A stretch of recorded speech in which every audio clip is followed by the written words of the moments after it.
Sumu tasihhu, berpuasalah, niscaya kamu akan sehat. Malah ma'asyiral muslimin, akhir-akhir ini banyak terapi kesehatan lewat puasa. Terapi kesehatan lewat puasa.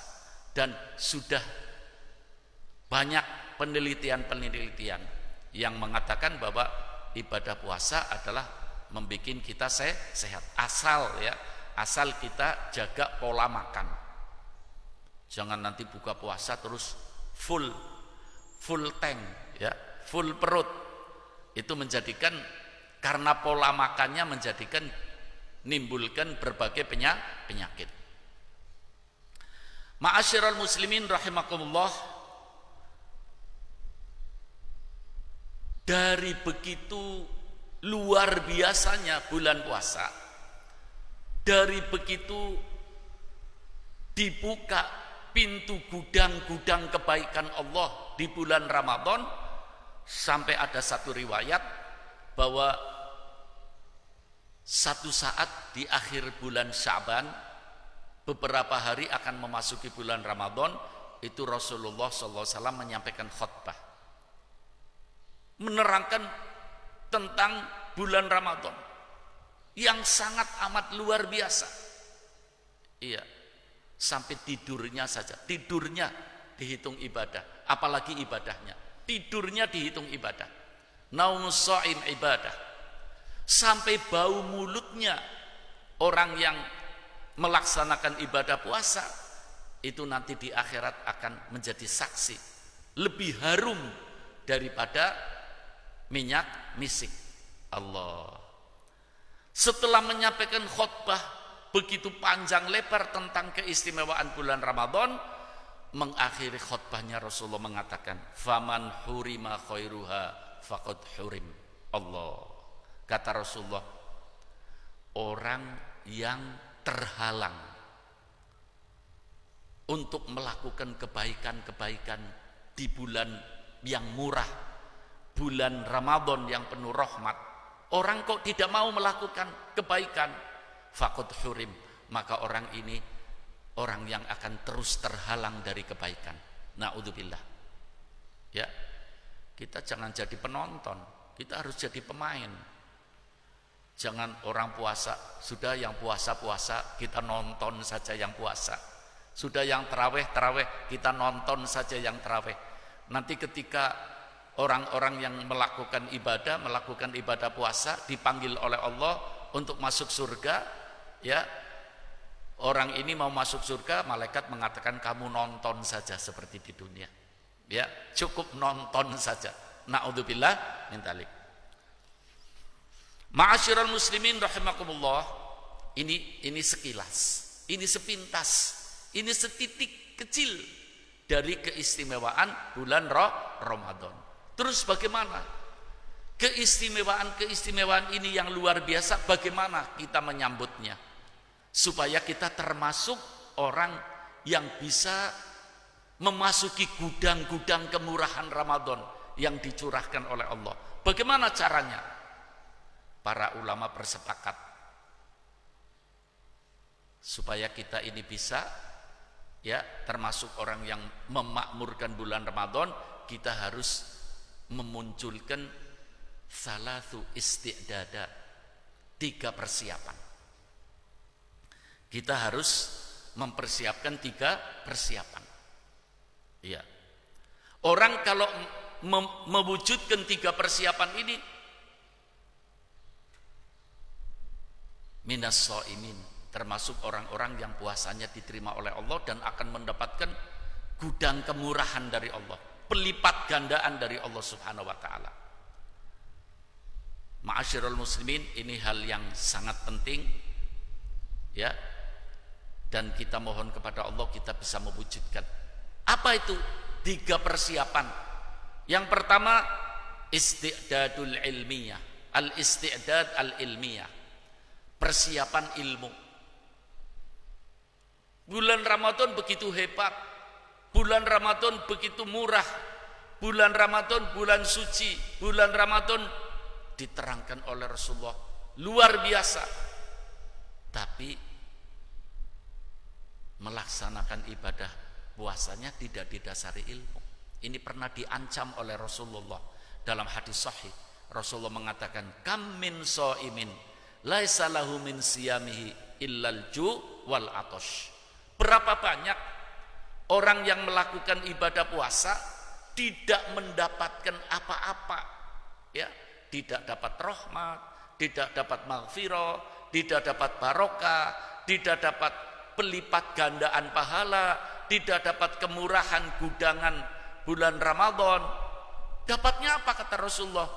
Al-ju' wal atash. Dapatnya hanya lapar dan haus. Kenapa? Karena tidak ada al-isti'dad al-ilmiyah. Tidak ada persiapan ilmu. Jadi kalau dalam bahasa kasarnya itu ngawur, asal-asalan, asal melakukan, itu rugi. Iya, pernah dihimbau oleh sahabat Ali bin Abi Thalib karramallahu wajhah wa radhiyallahu an. Beliau mengatakan, Anda dalam melakukan ibadah fokusnya adalah bagaimana supaya ibadah Anda diterima oleh Allah. Bagaimana? Perhitungkan, persiapkan. Bukan fokusnya kepada melaksanakan ibadah itu sendiri. Sebab banyak orang melakukan ibadah tapi tidak punya pengaruh apa-apa ibadahnya. Tidak punya efek apa-apa ibadahnya. Na'udzubillah min dzalik. Kita teruskan dulu ma'asyiral muslimin 3 persiapan. Yang kedua adalah al-isti'dad al-maliyah. Persiapan harta. Persiapan harta. Ini ngomong harta juga penting ya. Kadang-kadang ada orang yang suka ceramah, suka menyampaikan mencaci maki harta, mencaci maki dunia. Asal bisa dikendalikan. Kalau kita tidak hubud dunia, tidak cinta dunia, tidak semangat. Sebab sunnahkan, sunnatullah, sudah menjadi naluri manusia, hubud dunia, cinta dunia, tapi dikendalikan. Rasulullah juga pernah kok memuji dunia. Rasulullah pernah memuji harta. Ni'mal malus soleh li rajulin soleh, kata Rasulullah. Sebaik-baik harta adalah yang dimiliki oleh orang yang soleh. Coba Rasulullah mengatakan sebaik-baik harta. Ini misalnya pesantren dibangun bisa mewah karena dermawannya orang yang punya harta. Ya, bisanya masjid dibangun mewah. Kalau umat Islam miskin-miskin bagaimana? Masjidnya jelek, pesantrennya jelek, fasilitas dakwah juga tidak lancar. Ya. Ini semuanya karena apa? Karena dunia. Iya. Malah ketika jadi orang yang suka ngomong mencaci maki dunia ya, itu ternyata sejak zaman sahabat. Pernah ma'asyiral muslimin rahimakumullah, di zaman sahabat Ali bin Abi Thalib itu ada orang mencaci maki dunia, mencaci maki harta. Sahabat Ali mengatakan, dunia jangan dicaci maki. Ya, dunia ini adalah tempat sujudnya para aulia. Dunia ini tempat ibadahnya para orang-orang yang beriman. Dari dunia kita akan masuk surga. Tidak mungkin kita lahir langsung masuk surga, harus dari dunia dulu. Dari dunia kita masuk surga. Jadi dunia jangan dicaci maki. Yang salah bukan dunianya, tapi penghuni dunianya yang perlu diberesi. Naam, ma'asyiral muslimin rahimakumullah. Berbicara tentang al-isti'dad al-maliyah, persiapan harta dalam menghadapi bulan Ramadan. Sebab ketika kita melaksanakan ibadah puasa, persiapan kita sudah lengkap ya, secara maliyah, secara harta, maka ibadah kita akan lebih khusyuk. Ibadah kita akan lebih konsentrasi. Sebab kebutuhannya sudah dipersiapkan. Iya. Ma'asyiral muslimin rahimakumullah, coba kita bayangkan orang yang akan ke masjid mau sholat jamaah, ya, ketika mau berangkat ke masjid istrinya ngomong, "Bapak, berasnya habis." Mau berangkat ke masjid istrinya mengatakan berasnya habis, sedangkan uang tidak ada, ATM kosong. Kira-kira di masjid sholat jamaah ketika sujud ingat Allah apa ingat beras? Ingat beras. Ini kan menjadikan sholat kita tidak khusyuk, ya. Makanya ada satu riwayat mengatakan kadal fakru an yakuna kufra. Hampir-hampir kemiskinan itu menyeret kepada kekafiran. Jadi kita mohon kepada Allah supaya rizki kita dilancarkan oleh Allah, rizki kita diberkahi oleh Allah. Minta yang banyak, ya Allah, perbanyak rizkiku ya Allah. Itu dianjurkan. Untuk apa? Untuk melengkapi ibadah ya Allah, untuk menutup aurat istri-istri, untuk menutup aurat anak-anak perempuan kita. Itu dianjurkan. Mohon, asal nanti bisa mengendalikannya. Ma'asyiral muslimin rahimakumullah, kenapa al-isti'dad al-maliyah dalam pelaksanaan ibadah puasa Ramadan kok penting? Sebabnya tadi yang saya terangkan. Ada orang-orang yang mengatakan, saya tidak bisa ibadah puasa, saya pekerjaannya berat. Kalau puasa tidak kuat, kalau saya libur tidak kerja, tidak ada makannya, tidak ada kebutuhannya. Ini bukan alasan. Allah sudah memberi 11 bulan, ya, dari Syawal, Dzulqa'dah, Dzulhijjah sampai Sya'ban, itu 11 bulan. Seandainya 11 bulan ini diatur, bisa nabung, tiap hari beli rokok 20.000 bisa, ya. Seandainya anda beli rokok 20.000, 11 bulan ditabung, insya Allah kepalanya ndak pusing menghadapi bulan Ramadan, malah tenang, ya, menghadapi hari raya ndak usah nunggu yang macam-macam. Jadi sebetulnya hidup ini sudah diatur semuanya oleh Allah, tinggal bagaimana kitanya. Sudah diatur. Kita pengen apa sih hidup, pengen model apa hidup, semuanya sudah diatur oleh Allah subhanahu wa ta'ala. Alhamdulillah, kita perlu bersyukur, dan mudah-mudahan kita semua mendapatkan inayah, pertolongan dari Allah bisa mengatur kehidupan kita, sehingga kita melakukan hidup yang diatur oleh Allah menuju jannatun na'im, surganya Allah subhanahu wa ta'ala. Ma'asyiral muslimin rahimakumullah, kita kembali tadi untuk menunjang wujudnya ibadah puasa Ramadan yang seperti tadi diterangkan oleh Nabi kita Muhammad SAW, kita membutuhkan 3 persiapan. Tadi sudah diterangkan al-isti'dad al-ilmiyah, persiapan ilmu. Yang kedua al-isti'dad al-maliyah, persiapan harta. Yang ketiga al-isti'dad ar-ruhaniyah, persiapan rohani. Persiapan rohani. Bulan Ramadan dinamakan bulan suci. Maka kita hari-hari ini menjelang Ramadan sucikan hati kita. Dengan apa? Kathratul istighfar, perbanyak istighfar. Kathratul doa, perbanyak doa. Jangan hanya melihat tulisan, ya, tulisan di spanduk, sucikan hati akan memasukkan bulan suci. Hanya membaca tapi tidak ada realisasinya. Sucikan hati kita, jaga lisan kita, sebab kebanyakan yang ngotori lisan itu, yang ngotori hati itu adalah lisan. Yang paling banyak ngotori hati adalah lisan, dengan mengumpat, menuduh.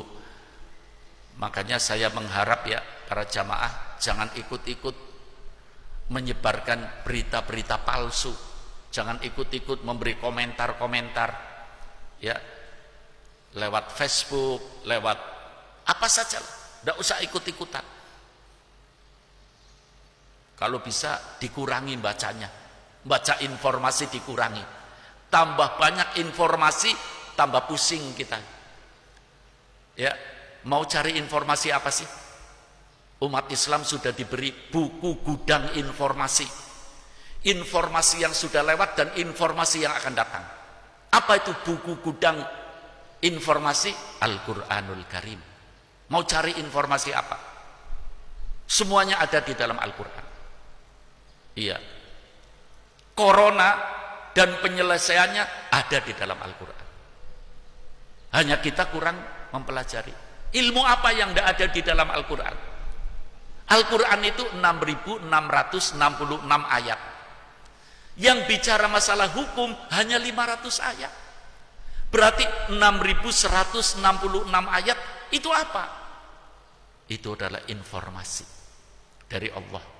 Kisah-kisah dulu Allah menceritakan ada umat-umat yang ditimpa lebih dahsyat dari corona. Penyebabnya apa? Ini yang perlu kita pelajari dalam Al-Quran. Nanti kapan-kapan kita bicara ya tentang bagaimana kehebatan Al-Quran di bulan Al-Quran. Syahrul Ramadan, Syahrul Quran. Bulan Ramadan adalah bulan Al-Quran. Yang penting, ayo kita adakan al-isti'dad ar-ruhaniyah. Persiapan hati.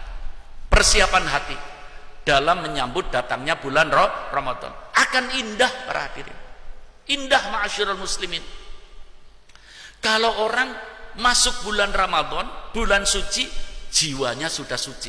Allah akan mendapatkan keindahan yang tidak pernah dirasakan dalam hidup kita. Kadang-kadang ada orang yang berat. Wah, mau datang puasa, nanti lapar nih. Nanti haus. Itu orang yang tidak ngerti. Tidak ngerti persiapan-persiapannya. Tapi bagi orang, makanya bulan Rajab Rasulullah sudah berdoa, Allahumma barik lana fi Rajab wa Sya'ban. Artinya apa? Umatku, persiapan. Istiqdadur ruhaniyah dalam menghadapi bulan Ramadan. Makanya para ulama kan menerangkan ya, bulan Rajab adalah bulan menanam.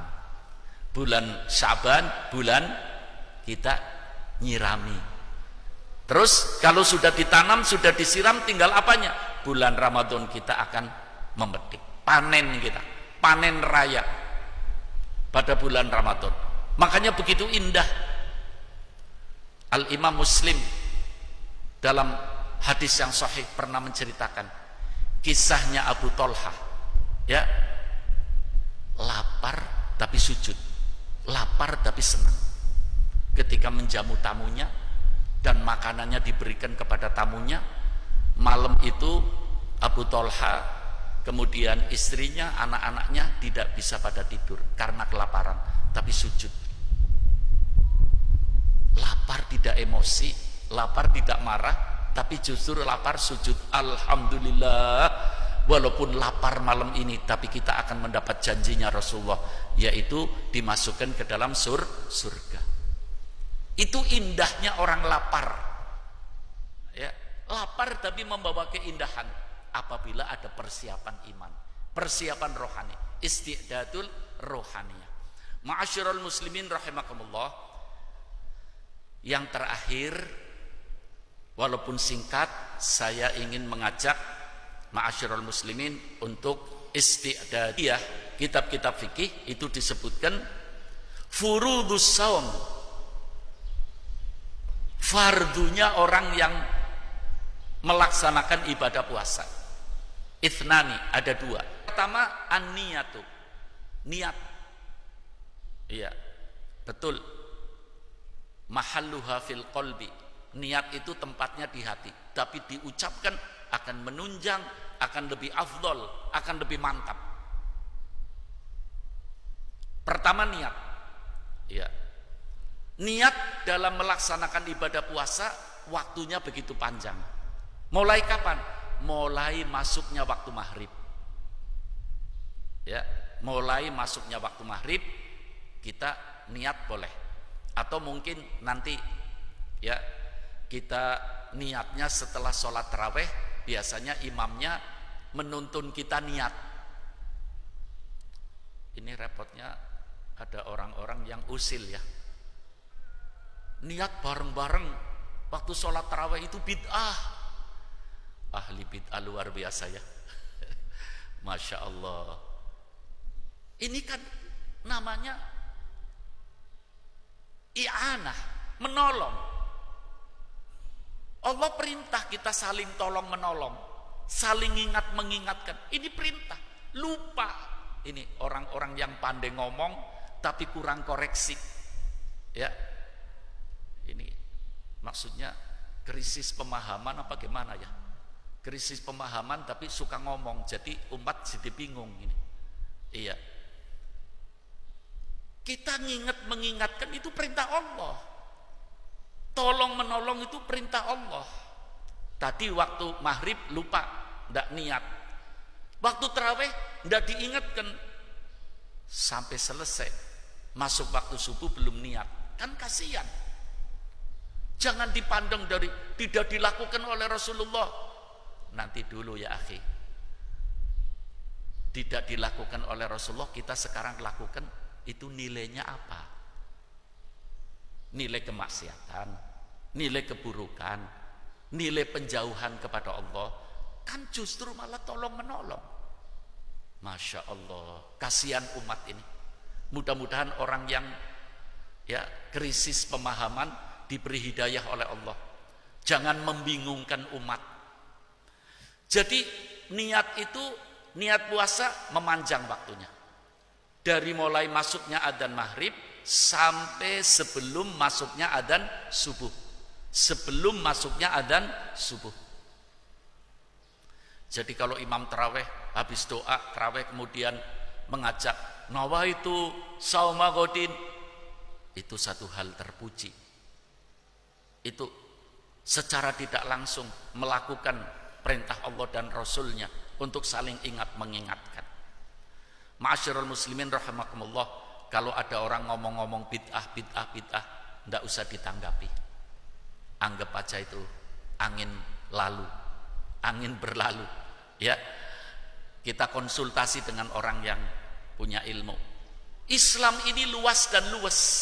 Islam luas dan luas. Dari mulai lahir manusia mempelajari Islam sampai mati belum selesai. Anda mengatakan bid'ah itu kan dengan ilmunya Anda yang sempit. Pelajari dulu baru ngomong. Saya takutnya orang-orang yang suka ngomong bid'ah nanti di akhirat dipanggil oleh Allah ahli bid'ah nih. Dibawa kemana itu ahli bid'ah? Suka nuding orang, suka menilai orang, suka menyesatkan orang, suka mempersempit orang. Sedangkan Rasulullah mengatakan yassiru wa la tu'assiru. Bikin mudah umat, jangan dibikin sempit. Ma'asyiral muslimin rahimakumullah, barangkali terjadi. Ada orang waktu maghrib tidak niat. Ya, waktu tarawih mungkin pulang cepat. Waktu sahur juga lupa dan niat. Sampai datang waktu subuh belum niat. Ini ittafaqul fuqaha, bersepakat pakar-pakar fikih bahwa puasanya wajib diteruskan. Tapi nanti bulan Syawal wajib diqodho karena puasa tidak niat. Kemudian ada yang berpikir, loh saya tidak niat. Nanti Syawal kan wajib qodho, lebih baik hari ini saya makan. Loh berarti saya puasa 2 kali. Bulan puasa saya puasa hanya tanpa niat, nanti Syawal kita qodho 1 hari. Insya Allah pahalanya dilipat gandakan oleh Allah. Saya ulangi, furudus shaum, fardu melaksanakan ibadah puasa itu ada 2. Yang pertama adalah niat. Yang kedua al-imsak an jami'il muftirat. Menahan diri tidak melakukan perbuatan-perbuatan yang membatalkan puasa. Dari kapan? Kalau niat mulainya dari adzan maghrib sampai sebelum adzan subuh. Kalau al-imsak anil muftirat, menahan diri dari perbuatan yang membatalkan ibadah puasa dari mulai adzan subuh sampai adzan maghrib. Pertahankan diri kita. Iya, jangan melakukan perbuatan-perbuatan yang membatalkan ibadah puasa. Ma'asyiral muslimin rahimakumullah.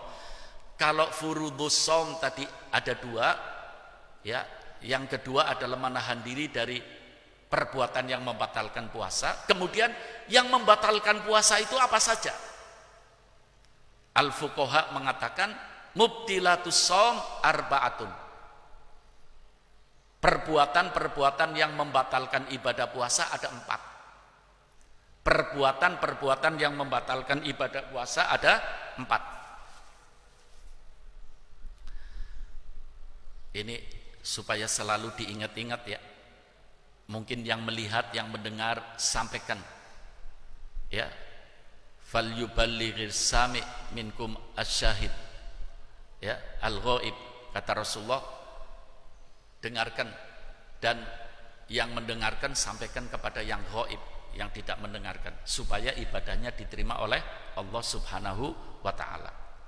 Ada 4. Yang pertama, idkhalu syai'in ilal jawfi antorikil manafidi fil badani.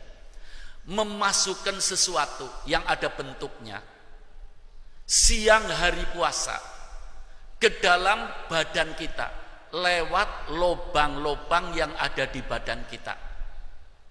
Siung, telinga, lisan, jalan depan dan jalan belakang. Itu tidak boleh kemasukan apa-apa siang hari bulan puasa, walaupun bukan makanan. Umpamanya siang hari bulan puasa ada orang menelan batu. Batu kan bukan makanan, tapi ada bentuknya. Itu membatalkan puasa. Tidak boleh. Siang hari bulan puasa badannya tidak enak, diurut pakai minyak, itu tidak batal. Siang hari bulan puasa masuk angin, dikerokin, tidak batal. Siang hari bulan puasa kepalanya pusing, dikasih obat, dikasih minyak apa? Iya, yang ngilangkan pusing, tidak batal. Malah yang perlu diperhatikan, menelan ludah pada siang hari bulan puasa. Menelan ludah pada siang hari bulan puasa itu lebih baik daripada melaksanakan ibadah puasa tapi meludah terus. Sampai saya di beberapa majelis taklim di bulan puasa, telan ludah kita, asal ada syarat-syaratnya. Ludah kita ditelan pada siang hari bulan puasa, syaratnya ludahnya belum keluar dari bibir, masih di dalam mulut, boleh. Tapi kalau ludah sudah sampai keluar dari bibir, mungkin bicaranya begitu semangat sampai ludahnya keluar dari bibir, kemudian kembali lagi ke mulut, ditelan, itu yang membatalkan.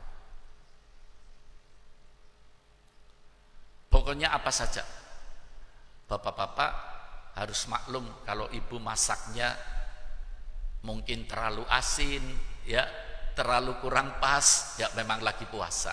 Nyicipi kan tidak boleh. Kalau nyicipi nanti jadi batal. Walaupun sebagian ahli fikih mengatakan kalau nyicipi hanya di sini terus kumur tidak masalah, tapi mengkhawatirkan. Ma'asyiral muslimin rahimakumullah, ada 4 yang membatalkan puasa. Yang pertama tadi memasukkan ya, walaupun lewat telinga, lewat hidung, lewat jalan belakang, jalan muka depan, itu tidak boleh. Makanya dari telitinya ulama-ulama ahli fikih, orang yang rumahnya tidak punya WC, siang hari bulan puasa buang air di sungai ya, kemudian air, itu bisa-bisa membatalkan puasa. Dari telitinya ahli fikih itu. Saya sendiri tidak mengerti kalau ada orang mengatakan tidak usah belajar fikih, langsung aja dari Quran. Bagaimana kita bisa tahu? Fikih kan dari Quran, fikih kan dari Rasulullah. Munculnya berbagai madhab itu karena ayat dan mendengar dari Nabi kita Muhammad SAW. Ma'asyiral muslimin rahimakumullah, sengaja muntah. Iya, perutnya ndak enak. Ini kalau muntah enak nih, mungkin ya jari-jarinya dimasukkan ke dalam mulut sehingga muntah, itu batal puasanya. Tapi kalau ada orang siang hari bulan puasa tidak diusahakan, muntahnya muntah, keluar dari muntah itu hukumnya najis. Yang keluar dari muntah itu hukumnya najis. Baik yang kena badan, yang kena pakaian, semuanya hukumnya najis. Makanya orang habis muntah, di samping bersih-bersih, itu dianjurkan juga untuk kumur. Kenapa? Mulutnya isinya tetesan-tetesan najis. Yang membatalkan ibadah puasa yang kedua adalah sengaja muntah. Kalau muntah tanpa sengaja tidak membatalkan. Yang ketiga yang membatalkan, sengaja mengeluarkan air mani dengan berbagai caranya sampai air maninya keluar, itu batal siang hari bulan puasa. Bukan hubungan, bukan. Dia mengeluarkan sperma dengan bagaimana caranya, itu batal. Puasanya batal, membatalkan puasa. Tapi ada orang yang melaksanakan ibadah puasa, selesai sholat duhur, ya istirahat, dalam tidurnya itu mimpi sampai mengeluarkan sperma, itu tidak batal. Hanya wajib mandi untuk melakukan sholat asar. Yang keempat, ma'asyiral muslimin rahimakumullah, yang membatalkan suami istri. Kalau lupa kan tidak mungkin ya, masa dua orang lupa. Mungkin suaminya lupa, istrinya kan bisa mengingatkan. Mungkin ya sadar, ingat, sengaja melakukan hubungan suami istri, itu membatalkan puasa. Kadang-kadang ada orang-orang muda yang mengatakan tidak apa-apa lah, satu kali kita melakukan hubungan suami istri. Yang melakukan hubungan suami istri siang hari bulan puasa dalam keadaan sadar tidak lupa, nanti selesai Syawal, ya di bulan Syawal itu memberi makan kepada 60 miskin atau memerdekakan budak. Jadi jangan jangan sembrono. Bulan penuh muslimin sama istri. Setelah malam mandinya, setelah sebab anha, sampai Sayyidah Aisyah mengatakan, ya Rasulullah, kita belum mandi, sudah masuk waktu subuh. Kata Rasulullah, kita kan hubungannya malam. Masalah mandinya ketika tadi 4 macam itu membatalkan puasa total.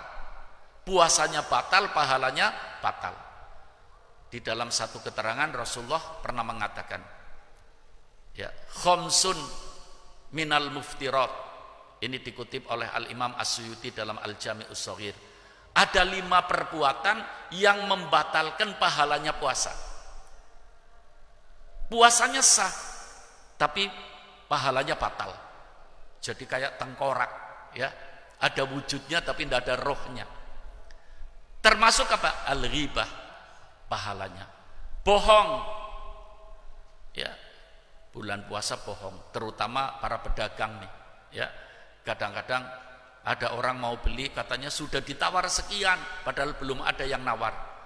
Itu pahala puasanya batal. An-namimah, bikin apa? Ya, bikin fitnah, ya. Ini membatalkan ibadah puasa. Al-haliful kadhib, sumpah palsu, membatalkan ibadah puasa. Yang kelima adalah an-nadhuru bisyahwah, lain jenis yang memandang sampai menimbulkan syahwat, itu akan membatalkan pahala ibadah puasa. Kemudian dari 5 hal ini hati-hati, jangan kita dalam hati kita mengatakan kita libur dulu ngerumpinya, kita libur dulu ngompatnya, kita libur dulu bohongnya, kita libur dulu jaga matanya, nanti bulan Syawal kita mulai lagi. Wah, itu bahaya. Al-Imam Ibnu Rajab Al-Hambali dalam Lataiful Ma'arif itu mengutip dari berbagai ulama mengatakan orang yang melakukan seperti itu sudah jelas puasanya tidak akan diterima oleh Allah Subhanahu wa taala, sebab sudah ada niatan untuk kembali kepada maksiat setelah melaksanakan ibadah puasa. Jadi ibadah puasa ini madrasah. Ramadan madrasatul muslimin, syahrul Ramadan madrasatul muslimin. Bulan Ramadan adalah madrasahnya orang Islam. Jadi kita sekolah 1 bulan. 1 bulan sekolah Syawal ke Ramadan yang dulu sudah membawa apa untuk kehidupan kita. Kalau dihitung sekolah kita sudah tingkatan apa? Apa masih tingkatan awal saja? Apa sudah menengah? Apa sudah atas? Apa sudah ya perguruan? Tinggal diwisuda menjadi muttaqin? Ini perlu kita perhitungkan. Ma'asyiral muslimin rahimakumullah, masalah bacaan-bacaan, doa-doa yang dianjurkan kita baca di bulan Ramadan, insya Allah pada majelis yang akan datang. Mudah-mudahan kita semuanya mendapatkan, kita semuanya bisa melakukan. Amin ya rabbal alamin. Hasbunallah wa ni'mal wakil, ni'mal maula wa ni'man nasir. Nasrun minallah wa fatun qarib. Assalamualaikum warahmatullahi wabarakatuh.